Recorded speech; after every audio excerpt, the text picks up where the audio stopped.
자, 오늘은 예레미야 44장 애굽에서 하신 말씀입니다. 여러분 어제도 봤습니다만 유다의 백성들이 예루살렘 멸망하자 요하난을 중심으로 이집트 애굽으로 내려가 버립니다. 이 성경에는 영적인 의미가 있어요. 애굽으로 내려갔다. 이것은 무슨 의미가 있냐면은 예수 믿는 신앙을 포기하고 세상으로 돌아가 버렸다. 그런 의미가 있습니다. 애굽은 하나님이 없는 세상, 육신대로 사는 세상, 죄악에 묻혀 살아가는 세상. 이 바벨론에게 항복하라. 그런 그 말씀은 하나님의 연단에 순복하라. 그런 의미입니다. 근데 우리가 보았던 것처럼 시드기야는 순복하지 않죠. 자, 문제는 요하난을 중심으로 많은 유대인들이 애굽으로 내려갔다는 겁니다. 연단의 자리를 떠나서 하나님 훈련의 자리를 떠나서 세상으로 돌아가 세상 문화 속으로 흩어져 버렸다는 얘기입니다. 여러분 신앙생활에는 좁은 문이 있어요. 고난이 있습니다. 그 영적 성장을 위해서 죄를 버리게 하기 위해서 우리 하나님께서 바벨론이라고 하는 매를 들어서 훈련 연단을 내리고 있지 않습니까? 그런데 그것을 거절하는 겁니다.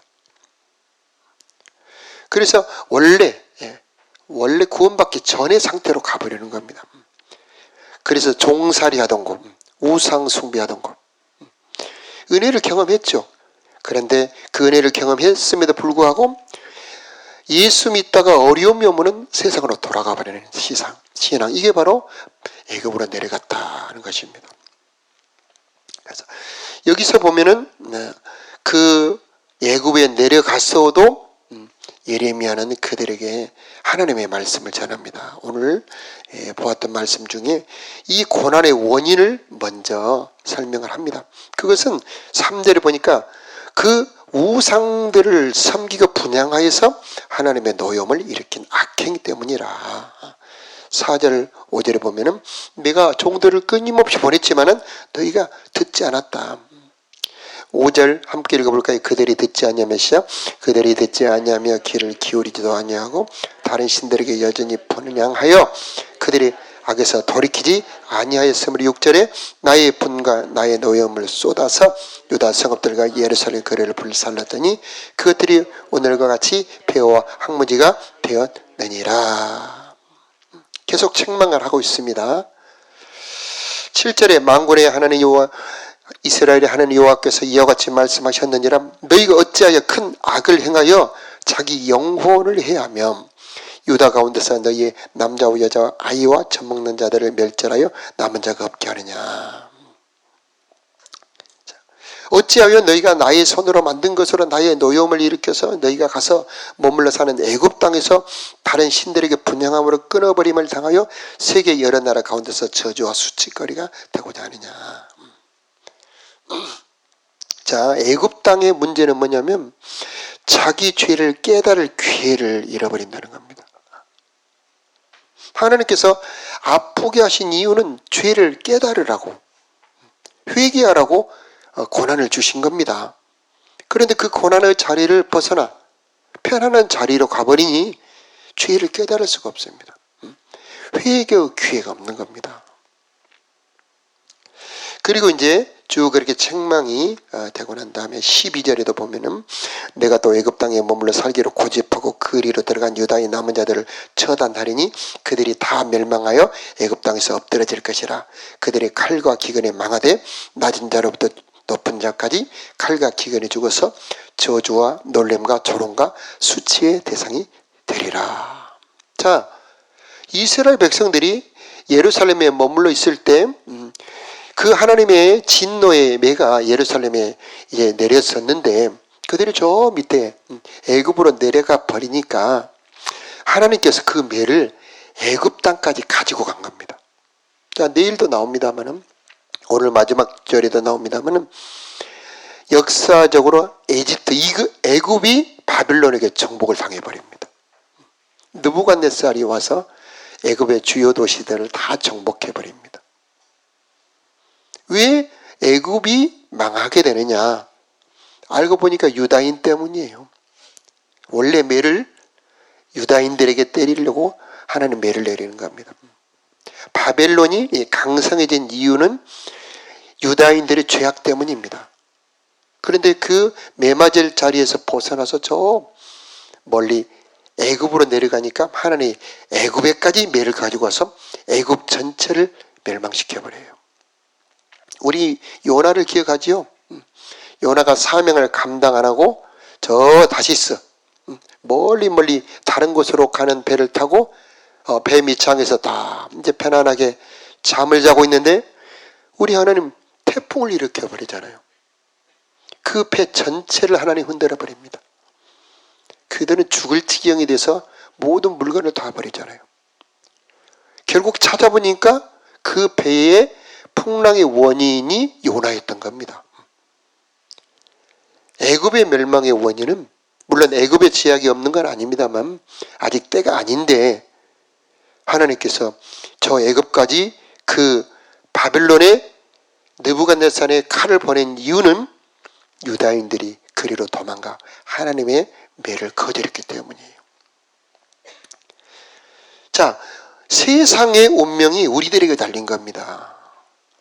연단의 자리에 머물러 있을 때에 세상도 편안하게 되는 겁니다.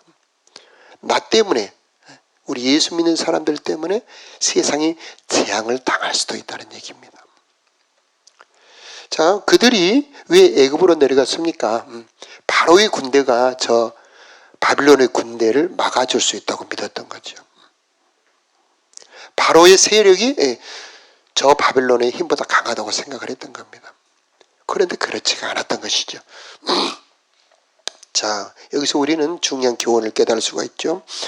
우리 하나님의 백성들은 한번 택함 받은 백성들은 세상으로 간다 할지라도 하나님이 그를 아직 떠나지 않았다는 겁니다. 우리 예수 믿는 사람들이 잠시 세상으로 가면 편안한 것 같지만 그렇지 않다는 겁니다.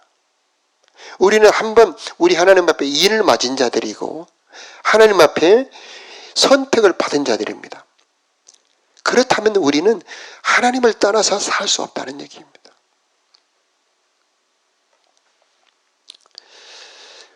그 하나님의 연단의 자리가 비록 잠시 아프고 잠시 힘들지만 그러나 그 자리에 머물러 있을 때 우리들은 영적인 성장을 경험하게 된다는 겁니다. 우리가 보았던 것처럼 저 바벨론 포로로 잡혀간 백성들은 아주 신앙이 좋아져 돌아옵니다. 하나님은 고난의 때에 영적인 은혜를 준비하고 계셔요. 그런데 애굽으로 내려갔다는 것은 몸은 편하지만은 그 영혼은 멸망입니다. 하나님이 애굽에서 주실 것은 아무것도 없습니다. 도리어 그 머물러 있던 모든 도시들이 다 망해버려요. 하나님의 연단과 훈련은 아프지만은 은혜와 복이 있어요. 그것을 순히 받고 하나님은 그 고난의 자리에서 주신 은혜들을 하나하나 받아들일 때 나도 모르게 성장해 있게 되는 겁니다. 자, 우리는 주일날 매주 나와서 예배를 드리다가 어쩌다 한번 주일 예배 안 드리고 어디 갈 때나 그러면 굉장히 시간이 많이 남는 것 같기도 하고 또 편한 것 같기도 한데 그런 경험을 해보셨습니까? 어쩌다 굉장히 불안한 감이 드는 그런 경험을 해보셨습니까? 여기 계신 분들은 아마 안 계실 것 같아요. 편하면서도 불안한 그런 느낌. 여러분들에게 그런 불안한 감, 왠지 모르는 그런 약간 무섭기도 한 그런 것이 있다는 것은 은혜고 복입니다. 하나님이 아직 여러분의 마음에 살아있다는 것이죠. 그런데 지금 저 애굽으로 내려간 백성들은 그런 영적 감각까지도 사라져 버렸습니다. 자, 책망을 하니까 그들이 16절 이하에 보니까요. 그들이 예레미야에게 항변을 합니다. 우리 16절 한번 가볼까요? 15절부터 애굽 땅 백성들이 예레미야에게 대답을 합니다. 예레미야한테 화를 내며 말을 하는 장면인데, 네가 여호와의 이름으로 우리에게 하는 말을 우리가 듣지 않냐고. 17절에 우리 입에서 낸 모든 말을 반드시 실행하여 우리가 본래 하던 것 곧 우리와 우리 손주와 우리 왕들과 우리 고관들이 유다 성읍들과 예루살렘 거리에 하던 대로 하늘의 영에게 분양하고 그 앞에 전제를 드리리라. 그때는 우리가 먹을 것이 풍부하며 복을 받고 재난을 당하지 아니하였더니 우리가 하늘의 여왕에게 분양하고 그 앞에 전제 드리던 것을 패한 후부터 모든 것이 궁핍하고 칼과 기근에 멸망을 당하였느니라. 지금 원인을 전혀 파악하지 못하고 도리어 거꾸로 파악하고 있죠. 이게 바로 애굽에 머물러 사는 자들의 재앙이에요. 자기 속의 죄의 원인을 깨달을 수가 없다는 겁니다. 오히려 자기 죄의 원인을 거꾸로 알게 된다는 겁니다. 그러므로 멸망을 피할 방법이 없어요. 하나님의 가르침을 받아들일 방법이 없습니다. 자, 애굽에 사는 것이 왜 문제가 되느냐? 그들은 죄를 발견할 수 없고 그 죄에서 벗어날 방법이 없다는 것이 문제가 되는 겁니다. 하늘 황후, 가족 단위로 하늘 황후를 섬기며 자기 살고 싶은 대로 자기가 섬기고 싶은 신을 섬기며 살아갑니다. 자, 그들이 아예 신을 버린 건 아니죠. 뭔가 불안하기 때문에 신을 섬기기는 섬깁니다. 그러나 생명의 하나님, 상천하지의 하나님, 운명을 주관하는 하나님을 섬기지 않냐고 하늘 황후, 자기 마음에 드는 신을 섬기며 살아가는 겁니다. 자, 이것이 바로 애굽으로 내려간 사람들의 그 운명요 상태가 되는 겁니다. 자, 그러므로 우리는 예수 믿는 그 믿음의 자리를 떠나지 말아야 되겠습니다. 이 자리가 생명의 자리고 이 자리가 복된 자리입니다. 오늘날 많은 사람들이 예수를 떠나지요. 소득이 3만 달러, 4만 달러 가까이 되니까 이제 여행 다니느라 정말 돈 쓰느라 하나님 성전에 오기를 이제 뜸하게 합니다. 또 코로나 때 많은 사람들이 떠나갑니다. 그들은 생명의 자리를 떠나간 겁니다. 여러분, 세상에는 영생이 없습니다. 결국 세상은 멸망하게 됩니다. 그것을 하나님의 역사로 보여주죠. 그래서 바벨론이 이집트를 멸망시킨 후에 다시는 애굽은 강대국이 되지 못합니다. 자, 그리고 그 이집트로 내려갔던 모든 유다인들은 그 신앙이 회복되지 못하고 이제 사라져 버립니다. 그러나 바벨론으로 포로로 잡혀갔던 백성들은 정말 최고의 인물들이 되어서 다시 돌아오게 되죠. 여러분의 삶에 회복이 있느냐 없느냐는 어디로 가느냐의 결정이 되는 겁니다. 그래서 바벨론으로 가라. 애굽으로 내려가지 말고 바벨론으로 가라. 그것은 무슨 의미입니까? 연단의 자리를 따르지 말고 세상으로 가지 말아라는 얘기입니다. 그때에 하나님은 우리를 회복시켜 주실 것이다 라고 하는 겁니다. 이사야 30장에 보면은 애굽으로 내려가는 자들을 하나님 책망하는 얘기가 나와요. 바로의 세력 안에서 스스로 강하려 하며 애굽의 그늘에 피하려 하여 애굽으로 내려갔으되 나의 입에 묻지 아니하였도다. 그러므로 바로의 세력이 너희의 수치가 되며 애굽의 그늘에 피함이 너희의 수욕이 될 것이다. 애굽의 도움은 헛되고 무익하니라. 그러므로 내가 애굽을 가만히 앉은 라합이라 일컫느니라. 도움을 구하러 애굽으로 내려가는 자들은 화 있을 것이다. 이렇게 하나님은 애굽으로 내려가지 말라 경고하고 있습니다. 자, 오늘 명절날이죠. 설날입니다. 이렇게 기도의 자리로 오신 여러분, 기도의 자리를 피하지 않냐고 이 자리에 오신 여러분의 기도가 응답되기를 바라고 상달되기를 축복합니다. 하나님 그 중심을 보십니다. 많은 일들이 있지만은 기도하는 것이 가장 귀중하고요. 이 기도의 자리가 평안의 자리고 기도의 자리가 생명의 자리고 기도의 자리가 운명을 결정하는 자리가 되는 것입니다. 자, 유다의 백성들은 하나님의 끊임없는 경고를 무시하고 하나님이 연단의 자리를 떠나서 저 멀리 가버렸지만은 거기까지 따라가서도 책망 경고하셨지만 그들은 끝내 듣지 않았어요. 그러므로 그들은 멸망을 받습니다. 자, 하나님 우리들에게 혹시 세상으로 가도 이 교회에 오지 않아도 하나님 계속 끊임없이 양심으로 권면해요. 야, 너 돌아가라. 불안을 줍니다. 야, 이제 다시 교회 가고 싶은데. 야, 이제 꼭 가긴 가야 되겠는데. 그런데 선뜻 오지 못하는 것들이 예수 믿다 떠난 자들의 그 마음입니다. 그래서 우리는 용기를 내서 그 전에 믿다가 떠나간 사람들에게 전화하고 카톡하고 연락해서 다시 교회 나오세요. 보고 싶어요. 해서 그들이 다시 예수 앞으로 올 수 있도록 이끌어 주시길 바라요.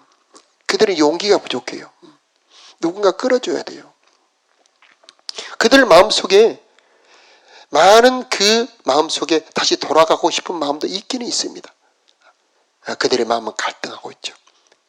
그래서 우리는 힘을 다해 그들에게 다시 가도록 오늘 예레미야가 예쳤던 것처럼 하나님께 돌아오도록 권면하는 우리가 되어야 되겠습니다. 자, 이 자리가 복된 자리임을 기억하시고 예수 앞에 기도의 자리가 최고의 자리임을 기억하시고 여러분 이 믿음의 자리를 영원히 떠나지 않는 저와 여러분이 되시기를 예수 이름으로 축복합니다.